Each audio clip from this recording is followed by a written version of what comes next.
Hello दोस्तों, नमस्कार। मैं आप लोगों का हार्दिक अभिनंदन करता हूँ अपने terabyte stock market YouTube channel में। जो लोग फर्स्ट विजिट करें, सब्सक्राइब वगैरह कर लें, बेल आइकन वगैरह जरूर प्रेस करें।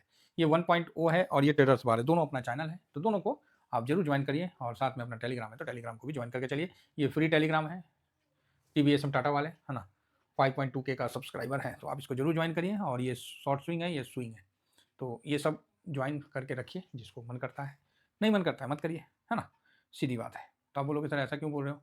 क्योंकि देखिए, अभी हम लोग निफ्टी पे बात करेंगे, और निफ्टी पे बात करेंगे तो साफ़ ही बात करेंगे।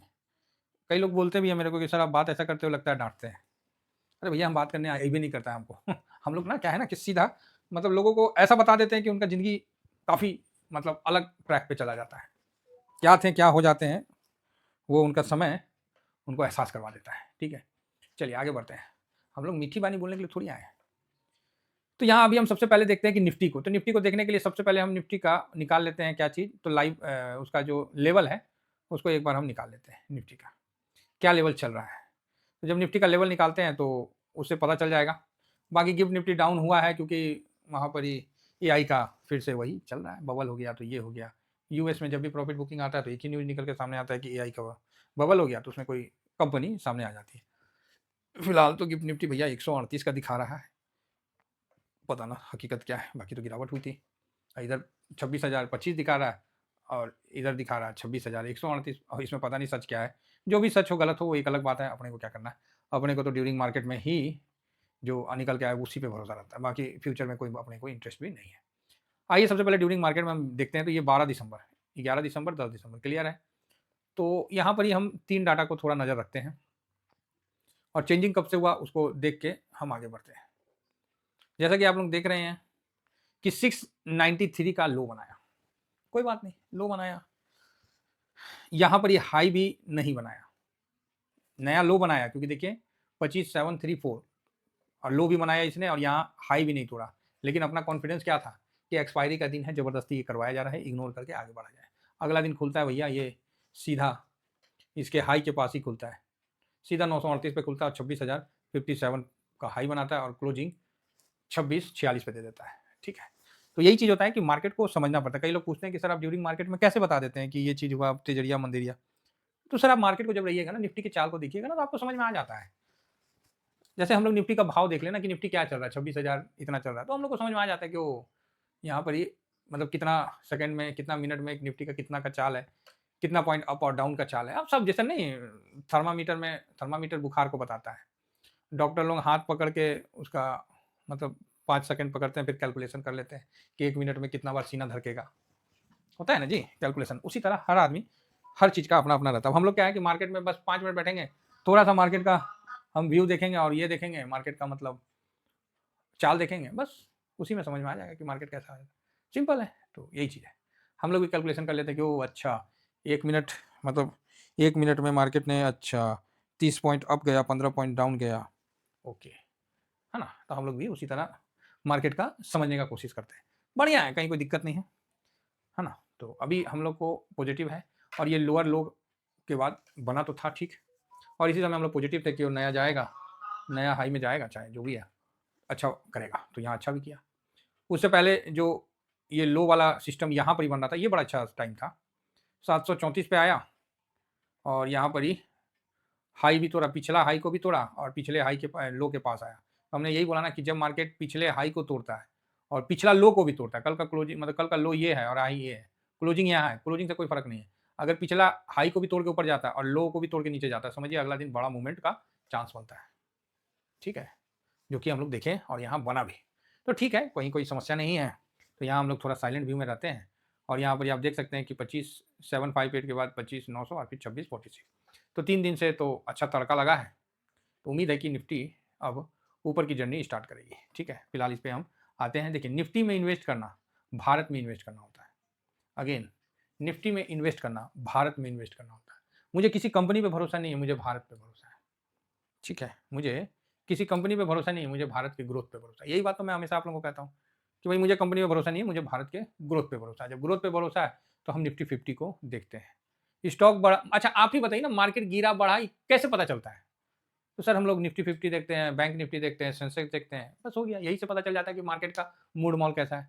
क्या कहीं ये थोड़ी बताता है कि रिलायंस चढ़ा है तो भारत चढ़ गया, रिलायंस गिर गया तो भारत गिर गया, नहीं, उसके बीच में एक पार्ट है रिलायंस, है ना? तो ये चीज़ है। तो बहुत बढ़िया मतलब चल रहा है और मार्केट 1 साल में कुछ रिटर्न नहीं देके अभी भी डटा हुआ है, तो ये भी बहुत बड़ी बात है। पिछला हाई यहाँ पर ही था और इस बार का भी हाई इसको क्रॉस कर चुका है और उसके बाद पिछला लो तो काफ़ी था, तो इस बार भी लो बने ऐसा ज़रूरी नहीं है ना? तो अभी तो इसको ऊपर चलने का टाइम है, क्योंकि हर चीज़ चाहे आपको जीडीपी से, चाहे आपको सिर्फ महँगाई से, हर चीज़ से भारत में रियायत है। फेड का अपना इंडिया का आरबीआई का रेट कट सब चीज़ भारत के लिए बढ़िया है, तो उस हिसाब से भारत को अच्छा रिटर्न देना चाहिए। तो अभी तो फ़िलहाल ठीक है, कहीं ये 200 मूविंग एवरेज है। ऐसा नहीं है कि बहुत ज़्यादा कुछ भागा है, कुछ भागा भी नहीं है। तो यहाँ से हम पॉज़िटिव व्यू लेके चल रहे हैं और हम पॉज़िटिव व्यू में इसको तत्काल प्रभाव से आपको 26,700 655 है ना? तो 26,700 साढ़े 655 है, तो ये हम देख रहे हैं और ये फर्स्ट अटेम्प्ट में ही पूरा होना चाहिए। अब जब तक अटेम्प्ट नहीं कर रहा तब तक बात अलग है। तो अब अटेम्प्ट क्यों नहीं कर रहा है? ये भी बात सामने निकल के आता है कि अच्छा ठीक है, तो अटेम्प्ट क्यों नहीं कर रहा है? तो अटेम्प्ट इसलिए नहीं कर रहा है क्योंकि डीआईएस तो खरीद रहे हैं लेकिन एफआईएस मान ही नहीं रहे हैं, एफआईएस बेचे जा रहे हैं। इसका भी डाटा एक बार निकालना पड़ेगा कि एफआईएस अभी तक कितना बेच दिया है पिछले 5 साल में, 4 साल में। तो यहाँ पर 19,000 करोड़ बेचा है भाई एफआईएस अभी तक दिसंबर में। अक्टूबर में नवंबर में 17,000 बेचा था, अक्टूबर में तो चलो ओके था, सितंबर में 35,000। इस तरह देखा जाए, इस तरह डाटा निकालना पड़ेगा कि कितना हज़ार बेचा गया है।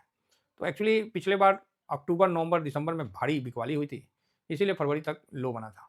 फिर जुलाई, अगस्त, सितंबर में बिकवाली हुई, उसके बाद अक्टूबर, नवंबर नॉर्मल है। तो मुझे नहीं लग रहा है कि अब किसी प्रकार की बड़ी बिकवाली होने का चांस है, लेकिन खरीदारी नहीं हो रहा है, जिस कारण निफ्टी घोड़े की तरह नहीं चल रहा है। ठीक है? तो ये चीज़ भी हम लोग को ध्यान में रखना चाहिए। एफआईएस का जो आदत होता है, वो चढ़ते मार्केट को ट्रेंड करते हैं। ठीक है? एफआईएस अगर आ गए ना, तो वो कैसे ले चलेंगे पता है? ऐसे ले चलेंगे, जैसे निफ्टी यहाँ है 26,000 पे, तो वो ऐसे ले जाएँगे। ठीक? यहाँ मतलब उनका पैसा यहाँ लगेगा और फिर उनका ऐसे, फिर ऐसे, फिर ऐसे, फिर ऐसे।